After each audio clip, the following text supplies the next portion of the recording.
Fala, pessoal. Provavelmente, se você está recebendo esse conteúdo, é porque você vai fazer parte da nossa equipe, tá?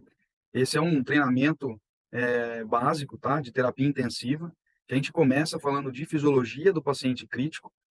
Então, nós vamos abordar alguns temas importantes que a gente considera, a gente considera, né, importante para que você consiga aplicar esses conhecimentos em prol de salvar vidas, tá? Então, nós vamos começar, vamos fragmentar esse conteúdo extenso em pequenas aulas.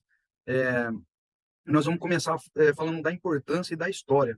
Então, peço desculpas já de antemão, tá? Que eu tô um pouco resfriado e estou com tosse, então, se eu sentir que eu vou tossir, eu vou pausar o vídeo e volto. Então, às vezes pode ser que dê aqueles pequenos cortes, tá? Mas tomara que a gente consiga prosseguir. Então, eu vou falar um pouco de fisiologia cardiovascular, fisiologia respiratória e a fisiologia cerebral, que é importante, muito importante para tratar paciente crítico. A gente vai deixar para abordar na aula de TCE, junto com a hemodinâmica cerebral, tá? Então, a fisiologia do doente crítico faz parte, é a base da terapia intensiva.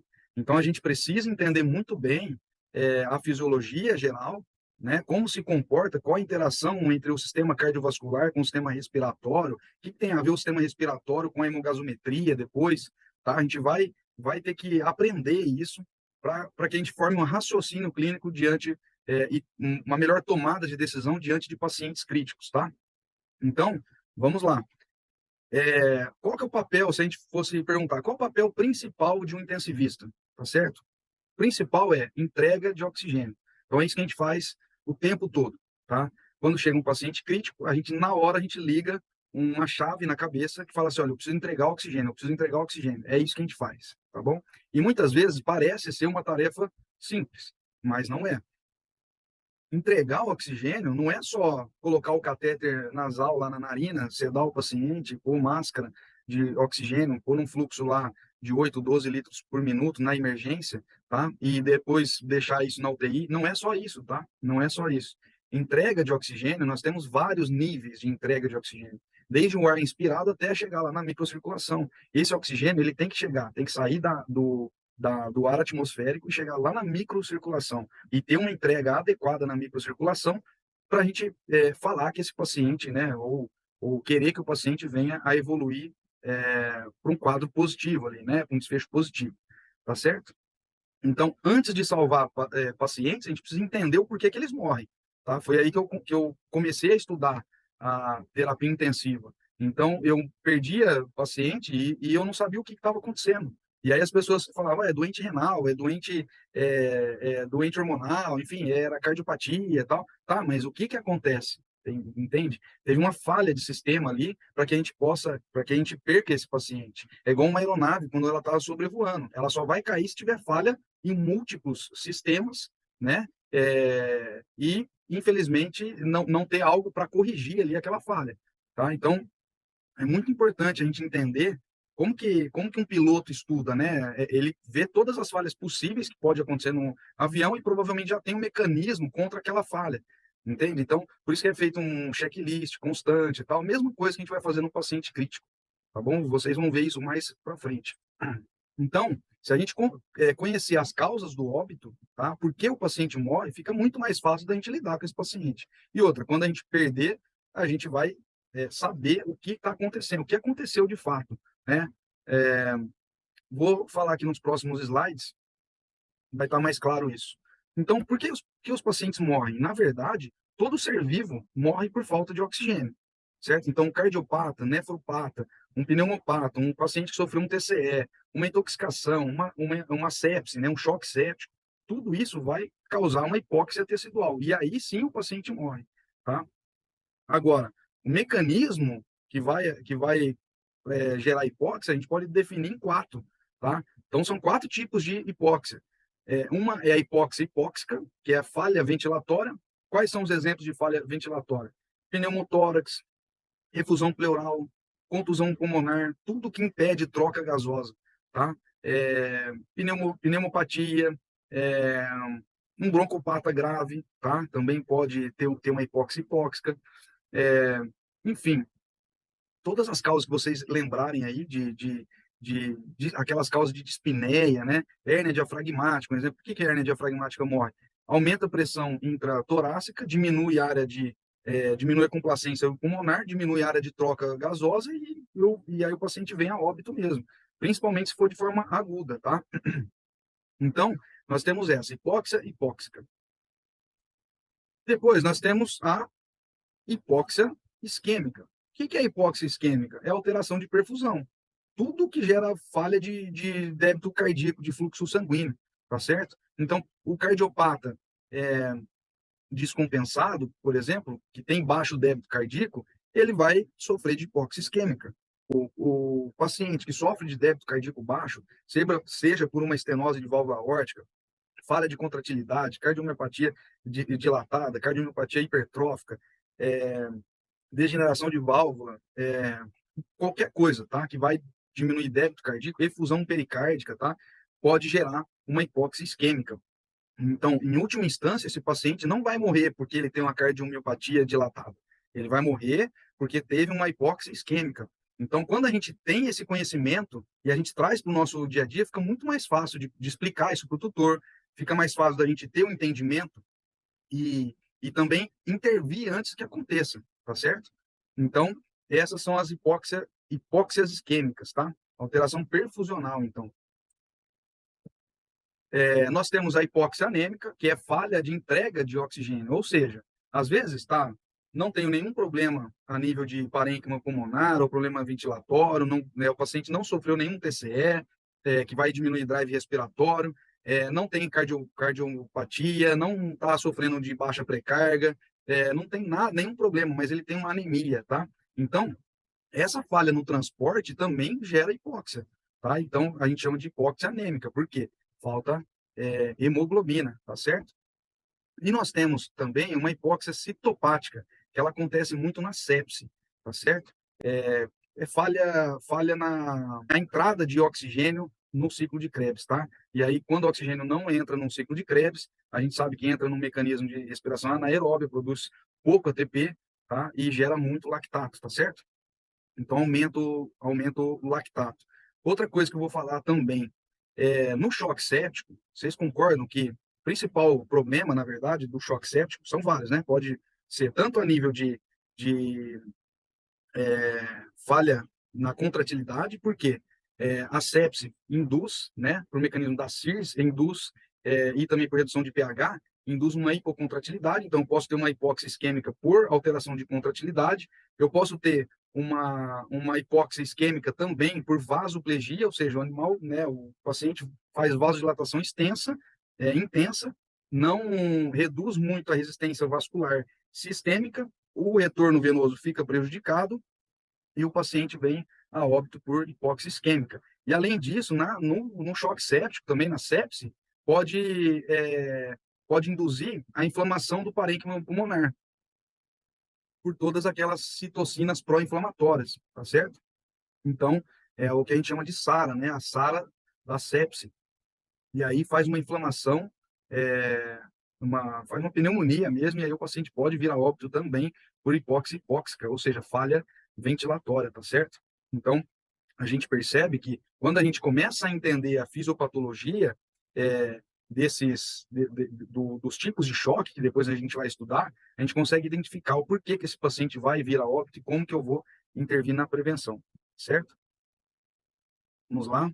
Então, aqui, só mostrando para vocês que a importância, né, de garantir esse VO2, essa entrega de oxigênio para o ciclo de Krebs. Porque a gente vê que na presença de anaerobiose, a gente tem uma produção de 4 ATPs aqui, né? E na presença de aerobiose, ou seja, oxigênio, a gente tem cerca de 36 moléculas de ATP sendo produzidas. Ou seja, a importância da gente garantir esse VO2. Aqui, a gente precisa entender também que o organismo, né, é muito inteligente, é uma máquina perfeita, ele vai fazer de tudo para priorizar órgãos vitais. Então, quem são esses órgãos vitais? Coração, cérebro, pulmão, tá certo? Então, se ele faz de tudo para priorizar esses órgãos, é porque eles são que mais sofrem na ausência de oxigênio. Então, veja só aqui, ó, o cérebro, 10 a 15 minutos ele tem a morte total. É morte celular, tá? Em 30 segundos ele já entra em dissolução orgânica. Coração de 15 a 20 minutos, intestino de 20 a 30 minutos, rins 6 horas, musculatura 8 horas. Então, isso é para a gente entender que, mediante, não é porque um paciente está mantendo uma pressão, um débito cardíaco ok, que ele está com consciência normal, que ele está indo bem. A gente vai ver depois isso. Às vezes ele já perdeu totalmente a periferia. Por quê? Porque ele está priorizando cérebro, coração e pulmão. Tá certo?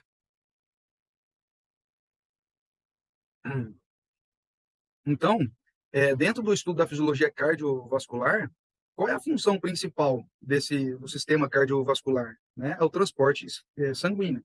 E transporte do quê, propriamente dito? Né? Oxigênio, que a gente já viu que é algo vital, né? Nutrientes, mensageiros químicos, dióxido de carbono, que é muito importante para o equilíbrio ácido-básico também, que a gente vai estudar mais para frente, tá? E metabólitos celulares, como lactato, resíduos nitrogenados, que é a ureia, né? Inclusive calor. Então, aqui, só para a gente entender, se o fluxo sanguíneo parar, ocorre a perda de consciência em poucos segundos. Nós temos danos irreversíveis em poucos minutos. E se ocorrer perda de 10% de volume sanguíneo, já é possível ver uma intolerância ao exercício. Então, só de curiosidade, para a gente entender a importância desse sistema para o nosso organismo, tá?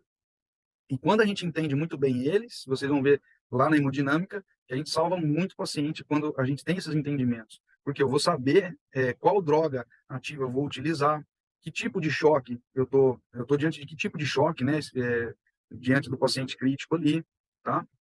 Então, o inadequado fluxo sanguíneo a gente chama de isquemia. Essa isquemia pode ser transitória e ela pode ser permanente. Se for transitória, gera disfunção orgânica. Se for permanente, lesão tecidual permanente e morte celular. Então, quando a gente estuda, vai para qualquer tipo de estudo, assim, eu procuro estudar a história, porque a história diz muito sobre aquele determinado assunto que a gente que a gente vai começar a estudar, tá? Então, vou passar muito rápido aqui, tá? Depois vocês têm um material, quem quiser aprofundar mais na história, eu vou deixar aqui um material no final desse capítulo, né? Vamos dizer assim. Então, vamos lá. Os antigos acreditavam numa filosofia galena, que o fluxo de sangue ele acontecia com uma maré, tá? E foi em 1628 que Harvey provou que existia uma circulação ativa, que era realizada através da contração do ventrículo esquerdo, chegando até o átrio direito, tá? Então, e aqui ele fala, né? É, olha lá, no qual o sangue que é impulsionado pelo ventrículo esquerdo para a aorta volta à aurícula direita, que é o átrio direito através das veias cavas. Então, ele descreveu esse fluxo em 1628. Depois, a gente teve o Marcelo Malpighi, que em 1661 ele descreveu como funcionava o fluxo sanguíneo nos capilares pulmonares. Então, ele descreveu isso no pulmão de uma rã, tá? E aí começou-se a estudar essa circulação também pulmonar. A gente sabe que hoje tem a circulação pulmonar e a circulação sistêmica, ou pequena circulação, circulação pulmonar, e grande circulação, que é a circulação sistêmica, tá certo? Em 1733, Stephen Hayes ele conseguiu avaliar a pressão arterial através de uma coluna de vidro, né, que foi inserido na artéria femoral de um cavalo. Então ele estudou, ele seguiu os estudos de Hayes para fazer essa mensuração de pressão arterial é, com a utilização de um manômetro de mercúrio, tá certo? Então, depois, quem quiser entrar no estudo aí, tem lá certinho a imagem de como que ele fez e tal. Foi a primeira vez que se aferiu uma pressão arterial, tá certo? Então, vocês podem ver que as coisas não aconteceram do nada, né? Elas vieram surgindo e as pessoas vão aprimorando as técnicas, vão aprimorando o conteúdo até chegar no que a gente conhece hoje, né? É, tão complexo, né? Então, vamos lá. Em 1808, Thomas Young, ele fez, o que que ele fez? Ele fez isso aqui, ó. Ele descreveu uma fórmula para a velocidade de uma onda de pulso, ou seja, né, começou-se a estudar aqui velocidade de propagação de uma contração, né, que acontecia do ventrículo esquerdo e ia se propagando nas artérias. Depois, a gente tem o Poiseuille, que foi fenomenal, né? Porque ele descreveu uma equação que relaciona o fluxo e diferença de pressão, raio de um tubo e a viscosidade, comprimento e viscosidade, que é esse Nzinho aqui, né? É a viscosidade do líquido que está sendo passado no tubo. Aonde que ele pegou? No estudo de Thomas Young, porque Thomas Young ele descreveu essa velocidade fazendo um paralelo entre fluidos de um ser vivo e um ser não vivo. Ficou fácil, né, entre aspas, fácil, para Poiseuille colocar isso dentro de uma fórmula, porque ele avaliou outras variáveis, tá bom? Então, a gente chega nessa fórmula que é muito importante para a gente estudar paciente crítico, a gente ter essa fórmula aqui na cabeça, ou seja, o fluxo, ele depende, ele é diretamente proporcional a uma diferença de pressão, a gente sabe que para ter fluxo precisa ter uma diferença de pressão, diretamente proporcional ao raio de um tubo, ou seja, o diâmetro do vaso, quanto menor o diâmetro, né, maior essa pressão, maior a resistência, né, e depois também ele correlacionou com a viscosidade do fluido que passa dentro desse tubo, no caso o sangue, a viscosidade do sangue. A gente sabe também que a viscosidade do sangue, principalmente, é a hemoglobina que dá, né, que faz o sangue ficar viscoso, tá certo? Então Otto Frank, em 1899, ele viu que na verdade esse fluxo era muito semelhante com um sistema de câmara de ar que era utilizado na, nos carros de bombeiro, tá? Dessa época aqui, entre do século XVIII, mais ou menos, tá? Então, ele propôs, né, o Otto Frank propôs o modelo de Windkessel, que é, na verdade, é isso daqui, ó. Quando a água, não sei se vocês estão vendo o meu cursor, mas vamos lá. Depois eu resolvo isso. Mas, ó, quando a água passa, vem por uma bomba, essa bomba bombeia essa água, ejeta, né, essa água. E quando chega numa câmara de ar, essa câmara de ar faz uma pressão, tá? Para uma força contrária aqui, e essa água não consegue subir muito. Então ela tem que direcionar. É por isso que o fluxo numa bombeira, numa mangueira, conseguia ser constante. Por quê? Já parou para pensar? Se não tivesse essa câmara de ar, o fluxo ia ser intermitente, ele ia ser intervalado. Cada bombeada, né, ia gerar um pulso, né, um fluxo. E aí, Otto Frank, ele fez um paralelo, então, com esse sistema e descobriu que existe as artérias são elásticas, né, e que quando o ventrículo esquerdo ejeta o sangue, o que acontece? Ela aumenta de tamanho, certo? A gente tem que lembrar que pressão é força sobre uma área, e que aí, quando esse sangue é injetado para cá, ele faz uma força aqui na parede da artéria. Então, faz um movimento elástico. Só que, como é elástico, essa artéria ela faz uma força contrária em direção ao centro. Tá? E isso gera um fluxo constante. Tá? Então, enquanto está acontecendo a diástole aqui, quem está contraindo são as artérias. Tá? Por isso que o fluxo ele é laminado, ele é constante. E depois esses dois cientistas aqui, né, eles observaram e analisaram o movimento do sangue pelo tempo em uma artéria elástica impulsionada por um gradiente de pressão flutuante. Ou seja, como é que eu vou apagar aqui? Ou seja, olha o que eles viram. Eles viram que eles viram que na ejeção ventricular a velocidade aumentava e depois ela caía, certo? Só que quando a artéria se contraía também, como ela é elástica, ela se contraía, ela gerava uma velocidade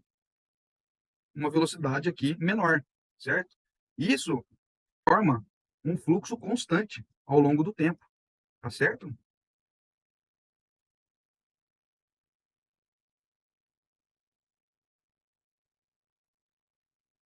E aqui é o conteúdo, né? Todo esse conteúdo histórico eu tirei desse artigo aqui, né? Na verdade é um livro, tem muitas páginas.